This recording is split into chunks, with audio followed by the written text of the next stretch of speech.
Hey everyone, welcome to session 2 of our series called Conflict Advantage series. This is a smaller, shorter version of a larger curriculum that I have built for businesses, churches, and even families to be able to deal with the true root causes of conflict.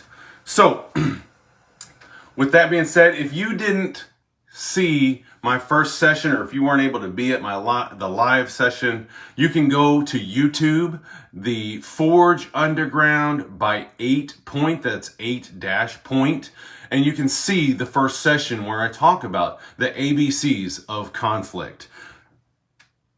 Ultimately, what we hope to get out of, or what we're trying to get out of from that session right there, is that how we see conflict actually determines how we respond to conflict. So I thank you again for joining me today, and I hope today is a beneficial day. And I know that for me, it is very good to be able to talk about, or take this opportunity and talk about how conflict can be resolved at a deeper level than just on the surface, right? When I'm talking about conflict transformation, we have a tendency to think of conflict as just what's above the waterline of an iceberg. But an iceberg actually goes larger below the water. And of course, it's only a fraction above the water of what's actually below.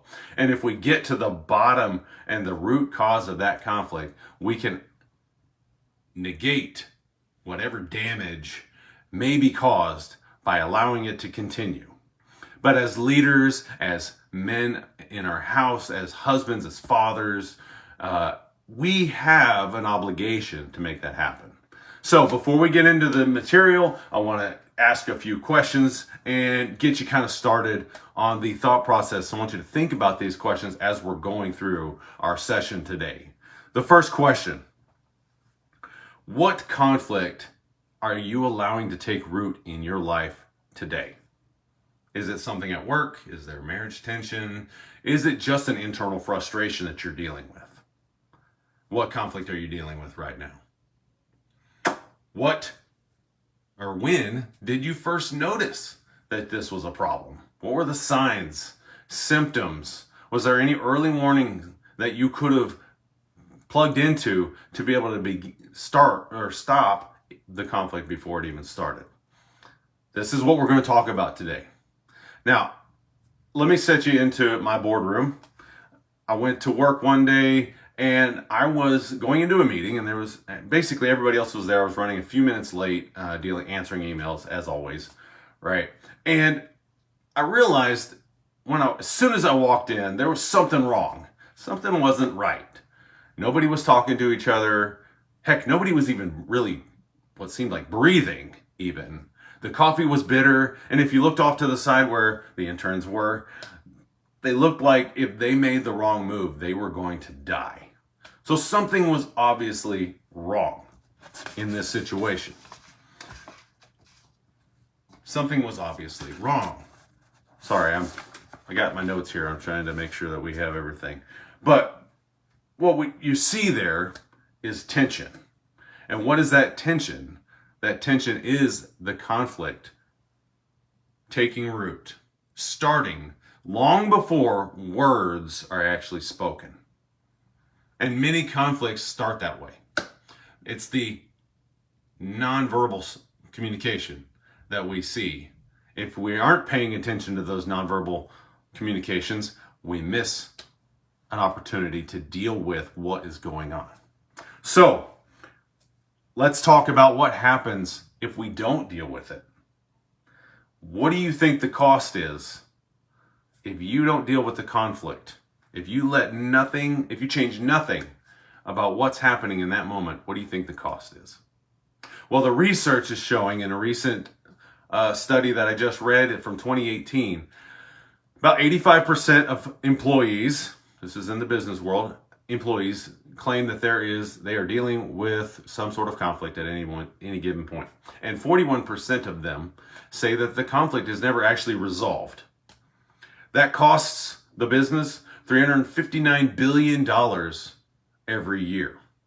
385 million days worth of lost productivity because we're dealing with conflict. And at the individual level, 2.8 hours per week. Now, at the individual level, that doesn't sound like a lot, but as you can tell, that gets big over time. And so, as leaders, as husbands, as fathers, we have to deal with this so that it doesn't ruin what we're trying to produce. It doesn't ruin our forward momentum.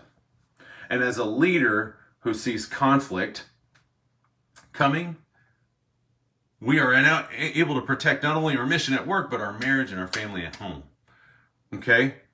So what does it cost us at home? Connection, trust, closeness. These are the things that actually are lost when we don't deal with the conflict at home. It is our responsibility to make sure that we are dealing with that. So what are the signs and symptoms? Now I'm going to talk about signs and symptoms, and I'm going to talk about 3 phases of conflict. You will see these signs and symptoms in each and every one of these phases, some more extreme than others though. In the 3 early warning indicators, we look at behavioral shifts, emotional pressure, and we look at communication changes. These are the 3 major things that we can look at and pinpoint there's something wrong there. So in our behavioral shifts, we're seeing everybody turning from us. Our productivity is dipping. We're not making as much, right? We're losing momentum. And in meetings, eyes are rolling, sarcastic remarks are being made, right? And at home, silence becomes the loudest thing that we deal with. Silence is a huge indicator of something is wrong. Now let's go to emotional pressure real fast. Emotional pressure, we're talking about the tone gets tighter. Everyone is more curt with each other. Humor disappears. And in my world, humor is a huge thing. I love to be funny about things. But when conflict is taking root, you can't be funny. Apparently it just doesn't happen. Or if it does, that person's being looked at like you are about to get ripped. You're about to get ripped. At home, that means your kids are running away from you like somebody yelled chores. It's time to do chores, right?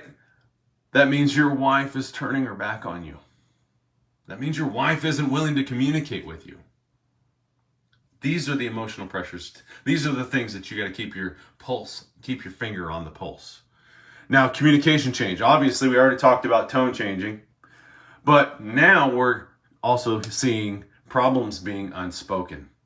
Nobody's willing to talk about the elephant in the room. That's a dangerous thing, because when the elephant in the room isn't discussed productively and in a positive manner, it will eventually blow up. And that's where we get into our 3 phases of conflict. The first phase of conflict is discomfort.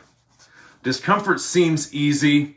It is actually probably the lowest of the conflict phases. And what I mean by that is, you see the tones are shifting, the eyes are rolling, there's a little bit of short answerness in your meetings. At home, the kids aren't engaging with you, right? And what do we do as leaders? What should we do as leaders? We have to check in. We have to check in privately though, because we don't want to make a big stink about it yet, because it's really not that level. It's not at a level where we actually have to directly deal with the situation, but we still have to directly deal with it with that person in private. So getting to the root cause and understanding what is making them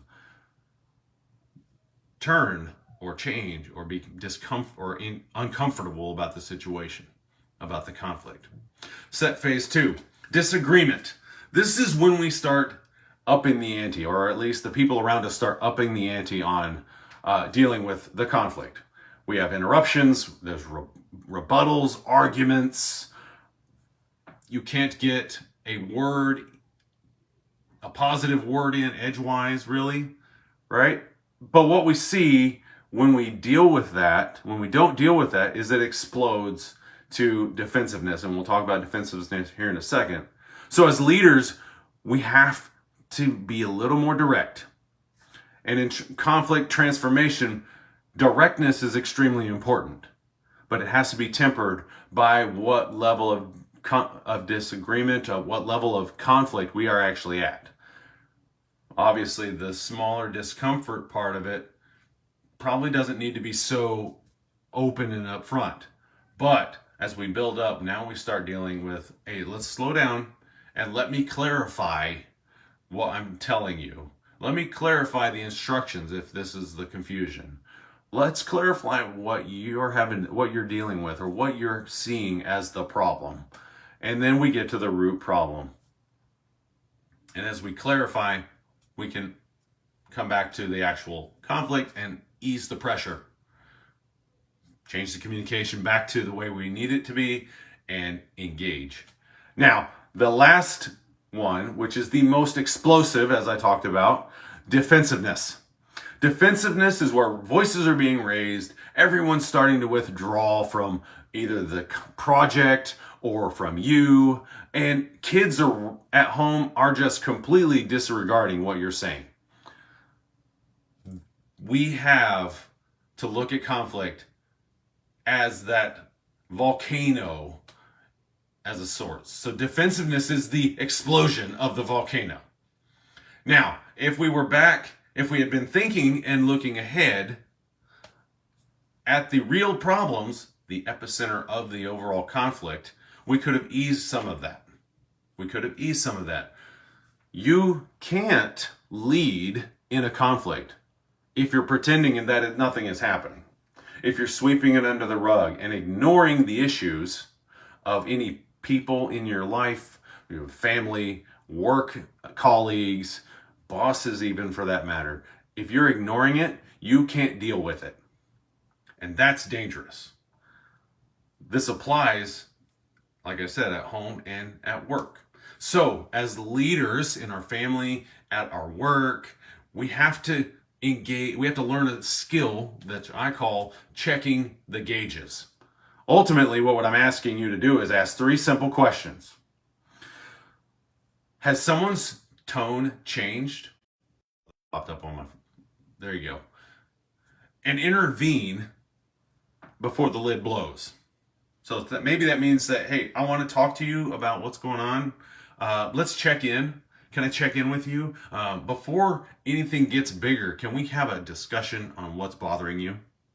These are simple things. You can do this at home with your wife and kids, but you've got to be in the right mindset. That opportunity growth mindset we talked about in the first session is an extremely important mindset. This is the positive side because they're not your enemy. They just have an issue and they want to deal with it. And as leaders, we have to directly deal with it. If we're going to actually transform this conflict and get to the root cause, we have to be able to be willing to directly deal with it. So, with that being said, we're coming to the tail end of our session here. So I have some questions I want to ask you. I want you to go back into your mind and think about those conflicts that conflict that's starting to well up, that might be taking root in your life, whatever it may be. Ask yourself, what practical steps could you take right now that would ease the tension?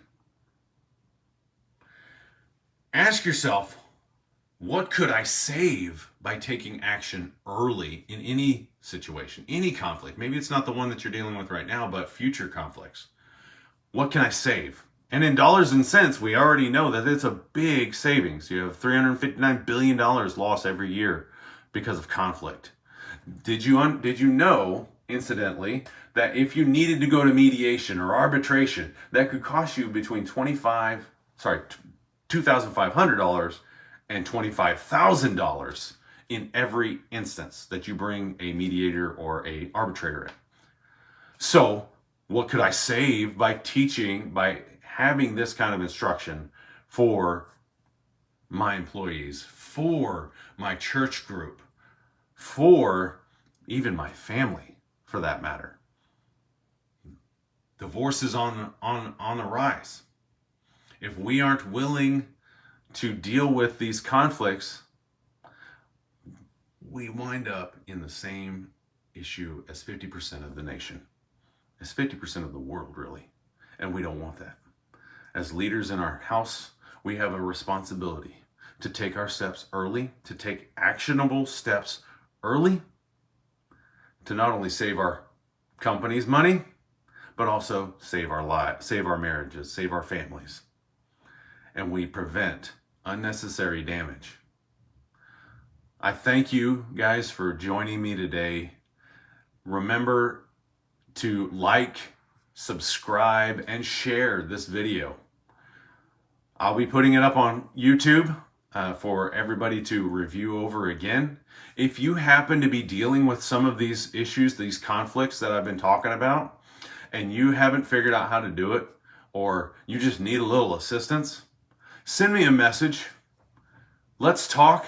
I'm willing and I would love to come into your company, your church,